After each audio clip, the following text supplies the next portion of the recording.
what's good, everybody? It's your boy SBX coming to you once again with another hip-hop topic.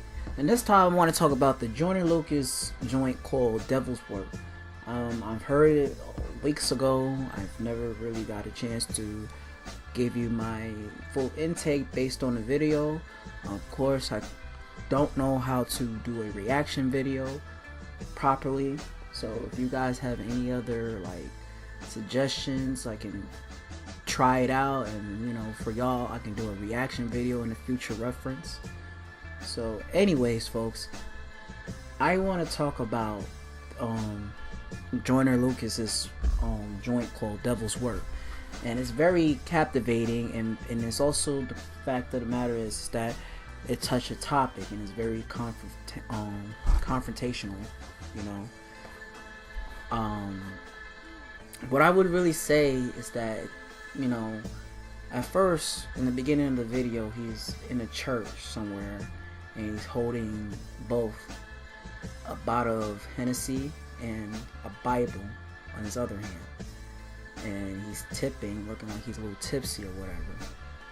And then you see two pictures on the right side, the late Nipsey Hussle and our dumbass president Donald Trump. So I was wondering, what is this all about? But I had a good idea that maybe he's basically saying that it could be what if instead of Nipsey Hussle dead, why can't Donald Trump die? So I thought this is something based on just talking about the late Nipsey Hussle.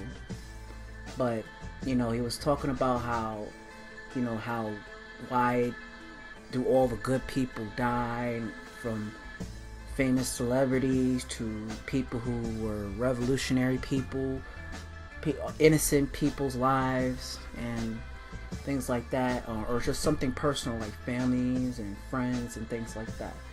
So then I saw a picture of Tupac, and then I saw this picture of Suge Knight, and now he was just saying that he'd rather trade Tupac for Suge Knight, and Suge Knight should pretty much die. So I kind of think, what, it makes sense what he's talking about, because let's be real, folks, all the good people die so young, and all the good people, innocent people, their lives is always in jeopardy, and all the conniving, dirty, and just evil people still live in this earth.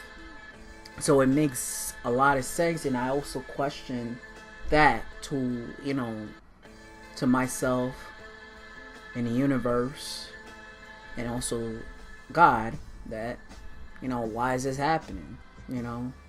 So what is the point on being good if all you do is die? But I'm not saying every good person will die. It's just that it's unfortunately a lot of people who really were important to us, and people who didn't get a chance to live a full life even when they were kids. Like, for instance, he talked about how he wants Tupac alive, Biggie, Big L, I mean not Big L, but Big Pun, but he should be on the list to be honest. And he talked about Selena and Aaliyah, Dylan Roof, not Dylan Roof, but Trayvon Martin, and a lot of people. And then he's talking about in the end who should die. Oh yeah, I forgot Michael Jackson and Whitney Houston. But who should die should be Suge Knight, like I mentioned, Donald Trump, two white bitches from the news, or whoever they are, and some people I'm not really don't really know too much. So I feel like it really makes sense, because all these people have done is does some type of corruption, and they're self-centered bigots and things like that, and they're trying to make the world a worse place to live besides a better place. So it makes a lot of sense to a certain degree.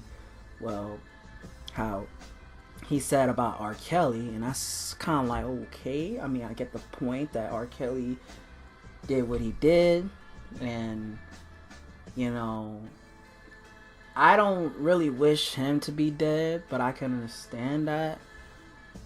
I mean, I'm a fan of his music. You know, don't judge me. But I'm not a fan of the fact that he did what he did with them girls. And also, you know, this shit could have been situated a long time ago, and they just bringing it back once again. But that's just my intake. So I just feel like this is a good song, to be honest, because it's a serious message that he's given, and Joyner Lucas is like the voice of all the people who pretty much don't have a voice when it comes to these type of topics. Like, he made a song about racism and this and other joints, you know. He's very controversial as hell, you know. That's the word, controversial. So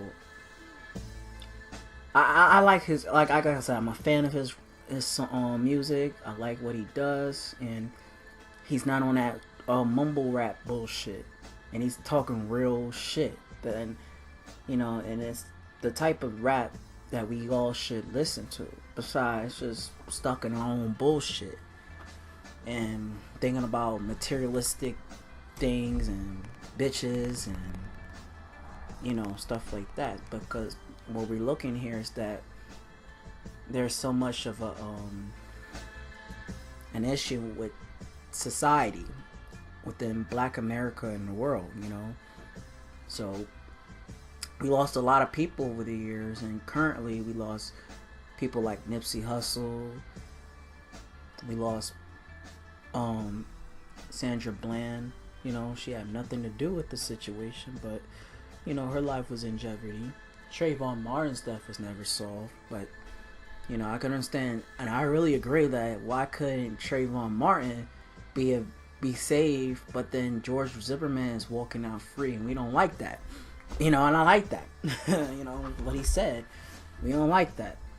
And then I like how he discussed how Nipsey's killer, Eric Holder, should pretty much die and trade for Eric Wright, aka Eazy-E. And that's a very good analogy and a good point, because this Eric Holder guy, he really did take, you know, Nipsey away from us. And he's still living, and he's still out at large, you know. He's still some type, it's kind of like some witness protection program or something like that. These niggas is kissing his ass and helping him out, and they know he actually killed Nipsey.